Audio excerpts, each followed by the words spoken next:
¿Cómo están amigos? Un saludo, bienvenidos nuevamente a Región Network News. Bueno amigos, les tenemos una noticia para empezar el día de hoy no tan buena, y es de que al parecer hubo un accidente importante en Galápagos, ya que con 28 turistas a bordo zozobró en Tortuga Bay una embarcación y existen ya los rescates de emergencia, pero el capitán de la embarcación, según esta información, dice que perdió la vida ahogado. El periodista Juan Carlos Calderón fue uno de los sobrevivientes y dio su testimonio. Vamos a ver un poco más de este dato. La embarcación Spondylus en la que murió el capitán y armador del barco, Fausto Lara, y naufragaron 28 turistas en Tortuga Bay, a 2.5 kilómetros de Puerto Ayora, en Galápagos. Incumplió con los protocolos de la Armada.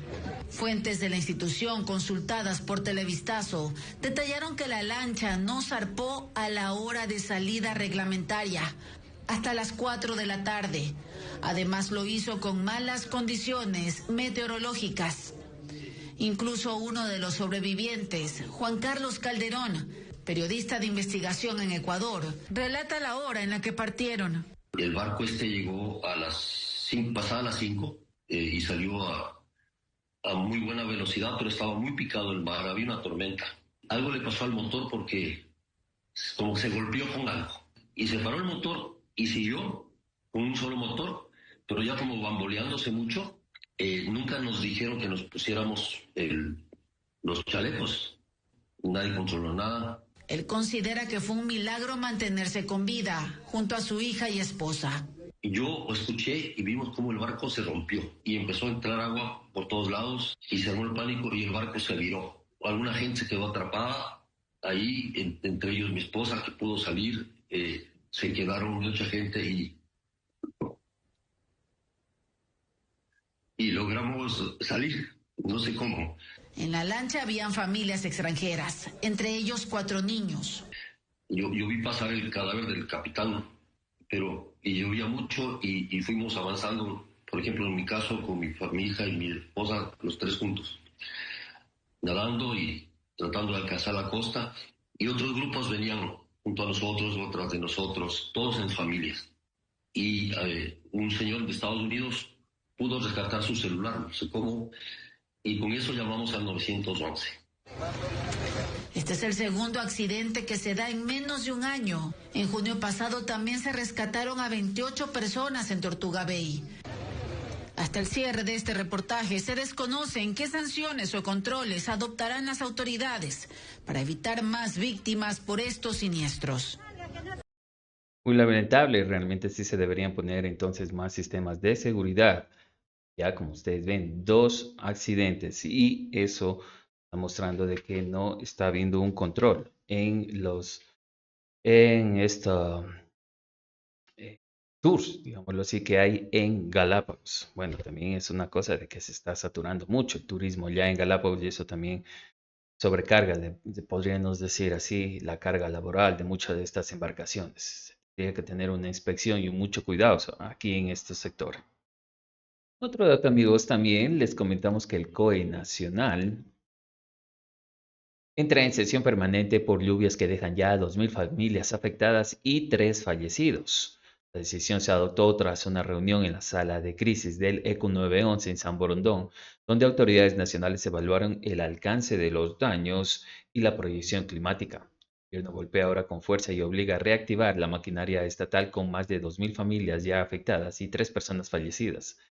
El gobierno dispuso que el Comité de Operaciones de Emergencia se mantenga en sesión permanente desde el 20 de febrero del 2026, en un intento de coordinar la respuesta ante las intensas lluvias que azotan casi todo el país.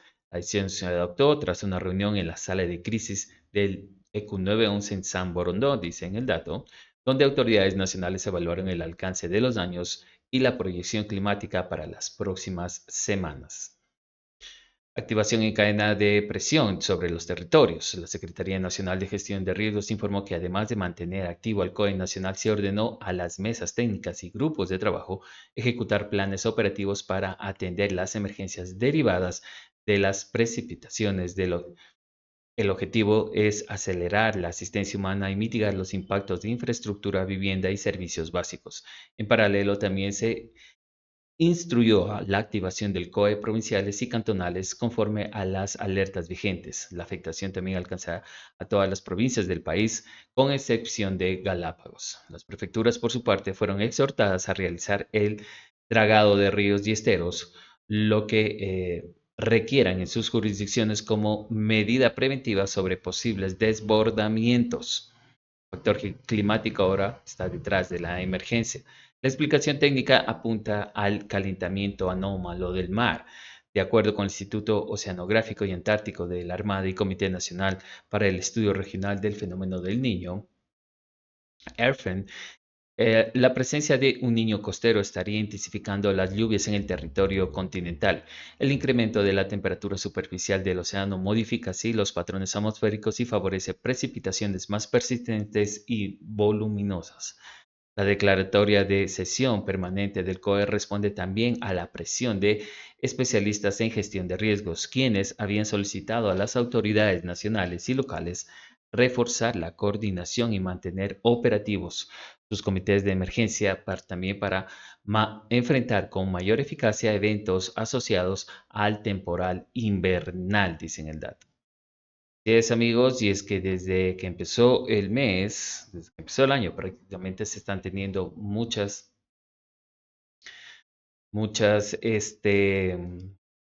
lluvias y esto está afectando en algunos sectores porque existen inundaciones. Esta semana también una inundación contundente en Guayaquil. Y bueno, sí hubo una advertencia desde también esta semana que desde el 19 al 22 de febrero habrían algunas provincias que estarían en alerta por intensas lluvias. Vamos a ver cuáles son.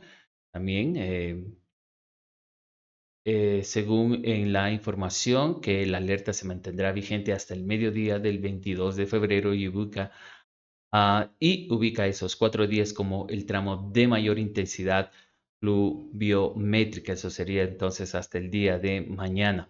El INAMI advirtió que el 19, 20, 21 y 22, sería entonces el día de hoy y mañana, febrero, concentrarán también los episodios más fuertes de lluvia en un contexto de alta humedad, condiciones los cuales están presentando las condiciones propicias para tormentas eléctricas.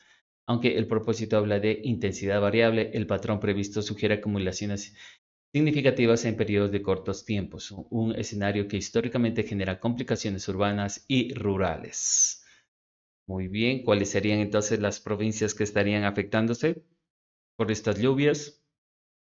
La advertencia abarca prácticamente todo el territorio nacional, dice. En la región litoral se prevé afectaciones en Esmeralda, Santo Domingo, Los Ríos, El Oro, Manabí y Guayas. En la Amazonía, el pronóstico incluye Sucumbíos, Orellana, Napo, Morona, Santiago, Zamora, Chinchipe y Pastaza. Por otra parte, en la región interandina, la alerta se extiende a Bolívar, Cotopaxi, Cañara, Suay, Loja, el occidental de Pichincha, Imbabura, Carchi y Chimborazo, provincias donde la combinación de pendiente pronunciada y suelos saturados incrementa el riesgo de deslizamientos.